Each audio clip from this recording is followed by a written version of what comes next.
কথা হলো যে নির্বাচন স্থগিত করলেন জ্বালানি সংকট। জ্বালানির সাথে সম্পর্ক কি? হ্যাঁ, সম্পর্ক আছে বলতে পারেন। কি? আমার প্রচার করতে হবে, প্রচারের জন্য গাড়ি লয়ে দৌড়াইতে হবে, তেল পুড়তে হবে, জ্বালানি সংকট। বিদ্যুৎ খরচ হবে, ওই অফিস খোলা রাখতে হবে, সংকট। ভালো তো, খুবই ভালো। এই যে আপনি মিতব্যয়ী হইতে চাচ্ছেন, প্লাস এটার ভিতর বোধহয় আইনমন্ত্রী একটা কথা বলছে, আর একটা জিনিস অ্যাড করছেন উনি। সেখানে অ্যাড করে বলছেন এইটা যে অনেকবার ঢাকাবাসী অনেকবার রিকোয়েস্ট করছে পিছানের জন্য। তারা কারা? প্রথম প্রশ্ন, রিকোয়েস্ট করছে কারা? আমি নিশ্চিত করে বলে দিচ্ছি, যদি রিকোয়েস্ট করে থাকে তারা ক্ষমতাসীন দলের দলপন্থী লোকেরা। এক। দুই নম্বর হচ্ছে যে আপনি আবেদনের ভিত্তিতে নির্বাচন কি পিছানো যায়? যদি বলেন কিভাবে যায়, সবটার মূল হলো 2/3 মেজরিটি। 2/3 মেজরিটি। আপনি কেন এই চিন্তা করবেন? আপনি তো গণতান্ত্রিক সরকার। আপনার সমস্ত নিয়োগ কেন হতে যাচ্ছে অন্তর্বর্তীকালীন সরকারের মতো, যাকে আপনারা বলতেন অনির্বাচিত সরকার, বাট 106 দ্বারা বিধান মতে বা জনগণ তাকে সমর্থন দিয়ে বসাইছে। আপনারা মানে নির্বাচিত হওয়ার পর যেগুলো বললাম, কিছু জেলা পরিষদের চেয়ারম্যান, তারপরে পৌরসভার মেয়র, সিটি মেয়র টেয়র, সব টোটালটা তো আপনার দল থেকে দিছেন। আপনার দল থেকে আপনি যদি নির্বাচন হইতো, আপনি কি নিশ্চিত যে এই লোকগুলা, এই শতভাগ আপনাদের লোক পাশ করতো? তাহলে আপনি তাহলে অ্যাভয়েড করতেছেন নির্বাচন। তো আপনি গণতন্ত্র, ক্ষমতার বাইরে থেকে, আমি দেখছি বাংলাদেশে ক্ষমতার বাইরে থেকে গণতন্ত্রের পক্ষে জীবন দিয়ে দেয়, ক্ষমতার বাইরে থেকে তারা মানবিক হয়ে যায়, ক্ষমতার বাইরে গিয়ে তারা বিচার বিভাগের স্বাধীনতা চায়, সব ক্ষমতায় আসার পর জাস্ট রিভার্স হয়ে যায়। সবচেয়ে ইন্টারেস্টিং ব্যাপার যে যে এই যে ভূত কার গায়ে, শেখ হাসিনা তো 2008-এর নির্বাচনের পর 14 পর্যন্ত মোটামুটি ভালোই ছিল, 5 বছর। 14তে 153টা সিট নির্বাচন ছাড়া হয়ে গেল, মানে ভোট ছাড়া। তার মানে প্রথম টার্নটা একরকম, তারপর আর ধাপে ধাপে ধাপে ধাপে এসে সেনিচার। কিন্তু আজকে আমরা যেটা দেখতেছি, ফ্রম ডে ওয়ান রিভার্স। মানে একটা পার্লামেন্ট হইল, এখন তো গুছানো হয় নাই, কিছুই হয় নাই। সমস্ত অধ্যাদেশগুলার যে ভাইটাল, যেটা ভালো চেঞ্জ আসে, কিংবা একচ্ছত্র আধিপত্য নষ্ট হয়, কিংবা কিছু দপ্তর, কিছু রাষ্ট্রীয় কিছু অর্গান স্বাধীনতা পায়, সেগুলোকে আমরা বাতিল করে দিলাম আরও শুদ্ধ করে আনবো বলে। এটা কি হয়? গ্রামে গঞ্জের লোকও এখন বোঝে। এই যে ভাই বললো সংবিধান, you believe it or not, গ্রামের গঞ্জের লোকের কথা বলে, তা না হইলে তারা 106 বলে, তারা গণতন্ত্র, এই সংবিধান বোঝে। এবং আপনি দেখেন 2/3 মেজরিটি মানে তো সিংহভাগ ভোটার, 51% ভোটার তারা। আমরা তো এখনও দেখতেছি না যে ছয়লাভ হয়ে গেছে, ইয়েতে যে সোশ্যাল মিডিয়ায় ছয়লাভ হয়ে গেছে যে পার্লামেন্টের সরকার পক্ষ সংবিধানে যে ব্যাখ্যা দিতেছে সেটাই সঠিক। আপনি দেখেন, পাবেন না, আপনি দেখেন, বরং রিভার্সটা পাবেন। তাহলে আলটিমেট রেজাল্টটা কি? সংবিধানের আমরা মাঠ পর্যায়ে নিয়ে গেছি এবং ওরা হাসির পাত্র হচ্ছি। এখন আসেন, এই যদি আপনি কৃচ্ছতা সাধন বলেন, বিদ্যুৎ সাশ্রয় বলেন, আমার পার্লামেন্ট অ্যাবসুলটলি অকার্যকর। আমি পার্লামেন্টে আলাপ আলোচনাগুলো কি শুনি দেখেন, আপনার এখানে একটা লোক চাকরির জন্য আবেদন করবে, আপনি চেয়ারম্যানের লেখার কথার কথা বলছি, চেয়ারম্যান সাহেব আবেদন করে লেখান, কিন্তু ভুলবশত এমডিকে আবেদন করে লিখে ফেলছে। কিন্তু ভিতরের ফ্যাক্ট হলো, আপনি অত তারিখের বিজ্ঞাপনে আমি দেখে আকৃষ্ট হয়েছি, আমি এই পদে চাকরিটা চাই, ইতি অমুক। কি অপরাধ হয়েছে? আপনি এমডি আর চেয়ারম্যান ভুল ধরে বসে থাকবেন? পার্লামেন্টে কি আলোচনা হইতেছে? প্রপার অ্যাড্রেস হয় নাই তো দেখে পইরেন না, তো ওইটা কইরেন না। আরে ভাই, আমার পরিবর্তন কি আসবে? সবাই তো পার্লামেন্টে ভাইটাল রোলটা যারা প্লে করতেছে, দে আর জাস্ট ফার্স্ট টাইম। আপনি যত কথাই বলেন, স্পিকার থেকে ধরেন, সরকারি দলের যারা প্রতিনিধিত্ব করতেছে, যারা মুখপাত্র হিসেবে কথা বলতেছে, বিরোধী দলের যারা, সব হ্যান্ড। আপনি বৈশা ওই আলাপ করে কি হবে এটা দেশের? আপনি ভাইটাল কথাগুলো ঠিক আছে কিনা, আমার অ্যাড্রেসিং ঠিক হয় নাই, ওইটা বইলে আমি বলতে জুলাই সনদ বাস্তবায়ন করতে হবে, এটা আমরা মাইনে আসছি, এটা তো বেসিক কথা। এটা না বললে আপনি শুদ্ধ হেনে ভুল হয়েছে, তো এটা পার্লামেন্টে শাহবাগ মোড় না, এটা পার্লামেন্ট, এই যে কথাগুলো আপনি বলতেছেন, আমরা তো পার্লামেন্টে দেখতেছি কে কোন কথা বলে। পার্লামেন্টে তাহলে শুধু আইনের মধ্যেই থাকেন না, শুধু আইন নিয়েই আলাপ, অন্য বিষয় দরকার নাই তো, কথার কথা বলছি। আর এই পার্লামেন্ট 2/3 মেজরিটিতে আপনি যা বলেন তাই। সুতরাং আপনি যদি কৃচ্ছতা সাধন করতে চান, বিদ্যুৎ বাঁচাইতে চান, তেল বাঁচাইতে চান, পার্লামেন্ট বন্ধ করে দেন। হ্যাঁ, এটা কথাটা আগেও বলছি, আজকেও বলছি, যে গাড়ি যদি বন্ধ করে রাখেন, মাঝে মাঝে স্টার্ট দিতে হয়, তাহলে ইঞ্জিনটা বৈশা যায়। কামাল ভাই বলছেন যে অনলাইনে আবার কোন দিন না, সদস্যপদ যাতে আপনাদের বাতিল হয়ে না যায়, মাসে 2 দিন পার্লামেন্ট বসবেন, বৈশা ওই থুবাইবেন, কি কি বাদ দিবেন, থুবাইবেন, কি কি পাস করবেন, হ্যাঁ জয়যুক্ত, না জয়যুক্ত, শেষ হয়ে গেল। Don't waste time. আবার একটা কথা আসে, এই যে বার কাউন্সিলের কথা আসলে সেই জন্য বসলাম। আপনি গণতান্ত্রিক সরকার, আপনি নির্বাচনে বিশ্বাসী না, এটা আপনি কাজে কর্মে প্রমাণ করতেছেন। কি কি আসা যায়? আপনি সংসদ নির্বাচন তোপের মধ্যে, আগুনের মধ্যে আমরা নির্বাচন করছি, কারণ নির্বাচিত সরকার আসলে দেশটা ভালো হবে। কিন্তু আপনার একবারও খেয়াল করেন নাই যে আগুনের জায়গায় আগুন রয়েছে, উপরে শুধু তুষ ছিল, ভিতরে আগুন। সেই জায়গাটা আপনার ঢুকছেন, ঢুকে কিন্তু আজকে আপনার বেকায়দাই পড়েছেন, ওভারকাম করতে পারতেছেন না। এখন পর্যন্ত সংবিধান সংশোধন কমিটি বানাইছেন, বানান না, 2/3 মেজরিটি, কারো ধার ধারেন কেন? বানাইয়া করে ফেলান দেখি, পারছেন না। It is not so easy, I am telling you, not so easy. করতে পারবেন, দরজা ধাক্কা দিয়ে দরজা ভেঙে ঢোকেন, সেটাও তো ঢুকতেছেন না। Don't waste time. আপনি তো ওই অজুহাত দেন, আপনি কোনোটাই চালাইতে পারেন। স্রেফ করোনা টাইমের মতো ঘরে বসে থাকতে হবে, এবং তার কথা যদি ধরি আমি, তাহলে অনলাইনে আপনি পার্লামেন্ট করেন, কিচ্ছু আসে যায় না। আর যেটা বলছেন যে আপনার দ্রব্যমূল্যের, আপনি বলতে যে বিরোধী দল আনে না কেন? আমি বিরোধী দল আনবে কেন? আপনি কি করতেছেন?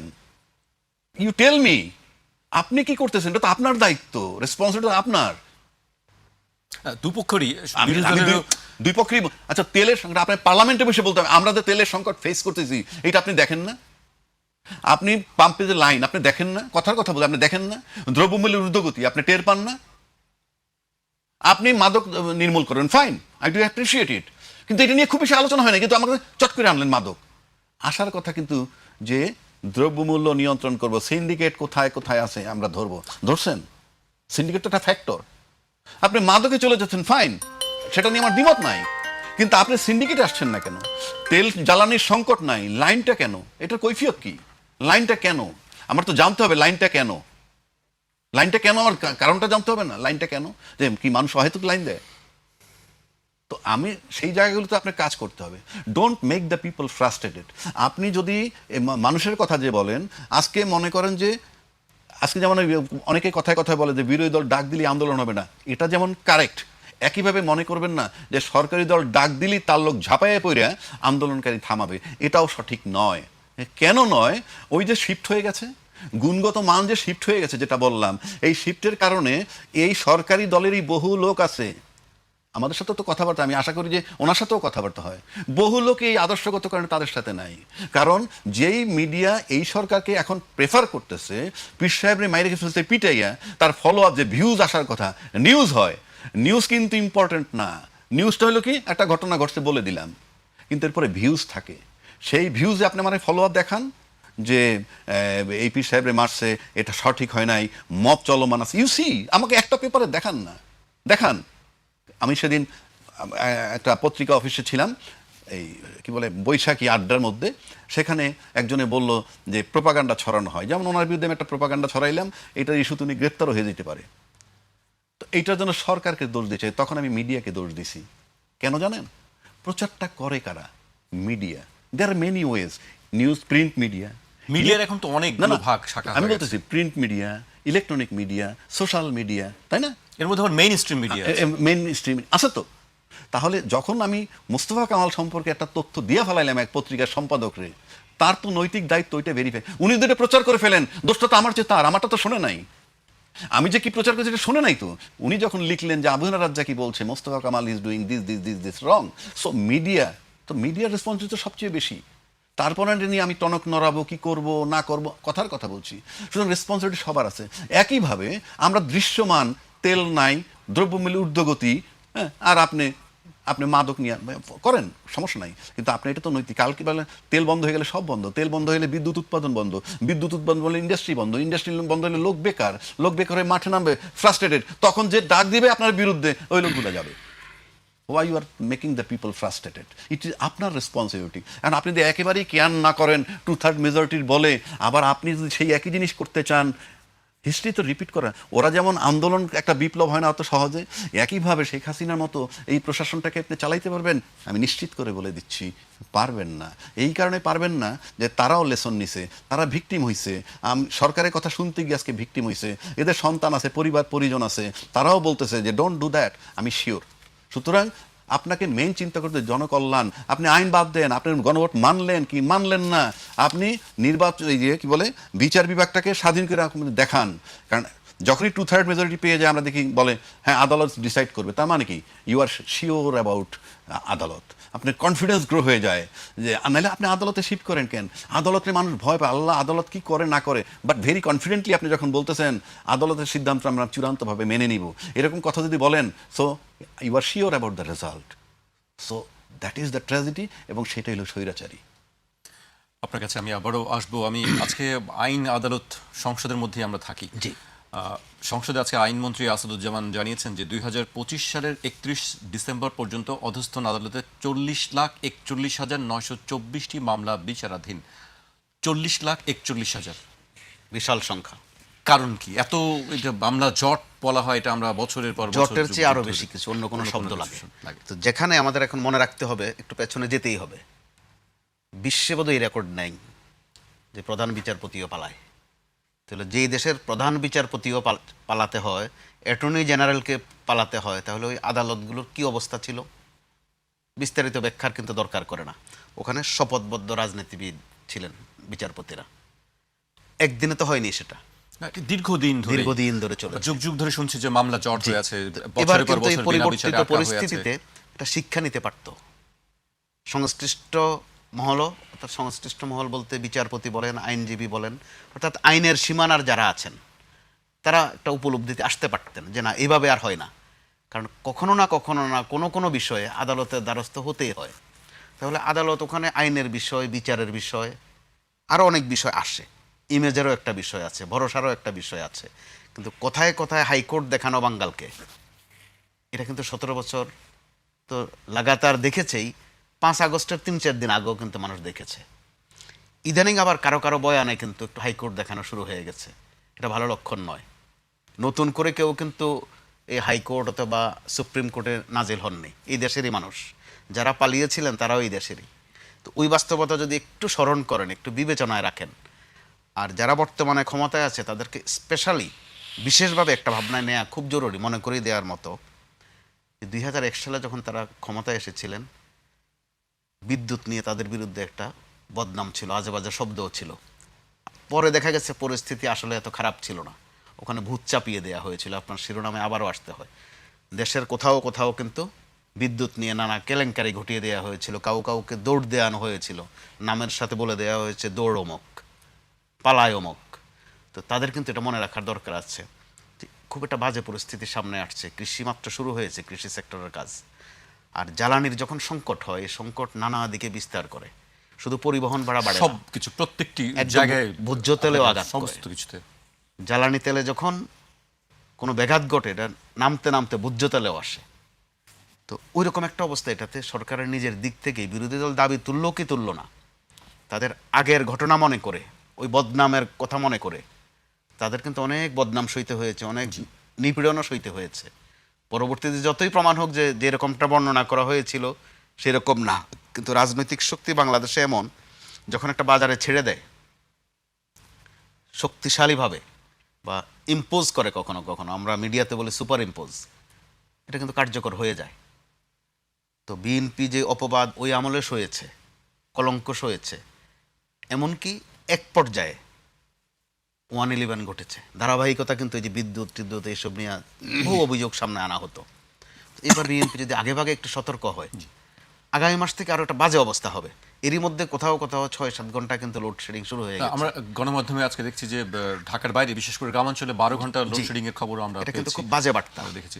কোথায় কে কোনটাকে পুঁজি করে কোথায় কি ঘটাবে আগাম কিচ্ছুই বলা যায় না, কিন্তু আশঙ্কা করার বিষয় আছে যে এবারও কেউ না কেউ এই সুযোগ। এটি আসলে একটি বৈশ্বিক সংকট, সেটি আসলে সেইভাবেই মোকাবেলা করা উচিত, আমাদের সেইভাবেই চিন্তা ভাবনা করা উচিত। আমি শেষ করব, একেবারে শেষ পর্যায়ে চলে এসেছি। আমি রাজ্জাকি ভাই কিন্তু শেষ করবো। রাজ্জাকি ভাই, এই যে আমরা 40,42,000 মামলা বিচারাধীন আমরা দেখলাম অধস্থান আদালতে, এই অবস্থা তো একদিনে হয়নি। এটার কারণ কি? আপনি একজন আইনজীবী মনে হয়। এটা সিম্পল ব্যাপার। আপনি বিচার বিভাগকে যদি স্বাধীন করতে না পারেন, তাদেরকে যদি তাদের মতো আপনি চলতে না দেন, এটা হবে কেন আমি বলি। আপনি তো বুঝেন, এটার জন্য আইনস্টাইন হইতে হবে না। যেমন তত্ত্বাবধায়ক সরকার বাদ দিল আদালত শেখ হাসিনার সময়, ওকে, আচ্ছা, আপনি কল্পনা করেন তত্ত্বাবধায়ক সরকার বাদ দিল, তারপর যদি পার্লামেন্ট চিন্তা করে যে না আমরা তত্ত্বাবধায়ক ফেরত আনবো, তাতে কি আদালত লাগে? লাগে? লাগে না তো। সংসদ সদস্যরা সিদ্ধান্ত নিলেই হয়।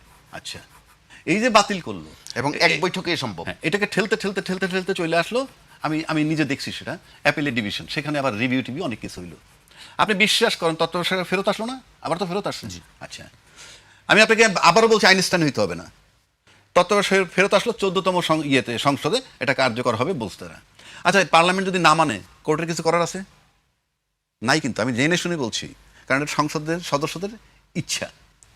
আবার যদি না মানে, আর যদি এটা কোর্ট বলতো যে না, তত্ত্বাবধায়ক সরকার প্রথা বাতিল করা হইলো, পার্মানেন্ট করে দিল, মনে করেন অ্যাপিলেট ডিভিশন, হ্যাঁ, তারপর যদি সংসদ মনে করে যে না, আমরা তত্ত্বাবধায়ক সরকার ফেরত আনবো, বাধা আছে?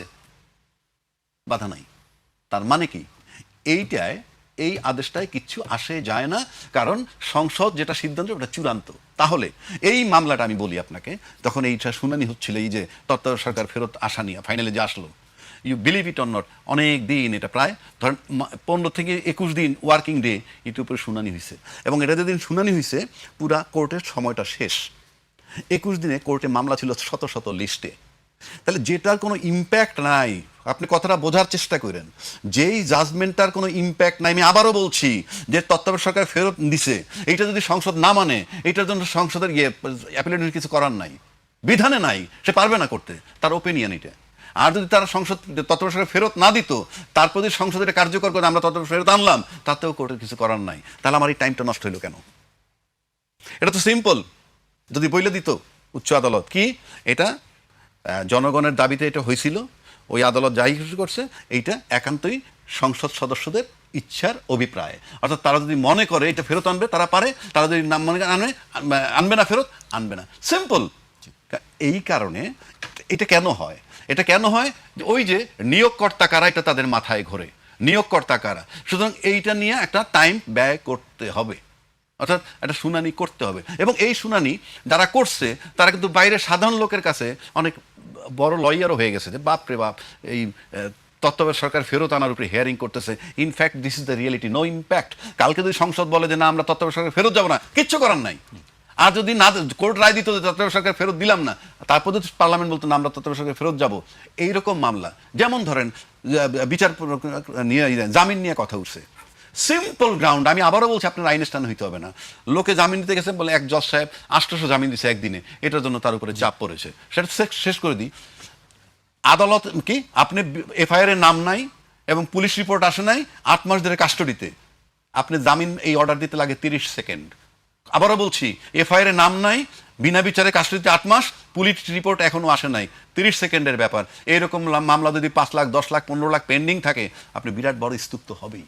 জি, আমাকে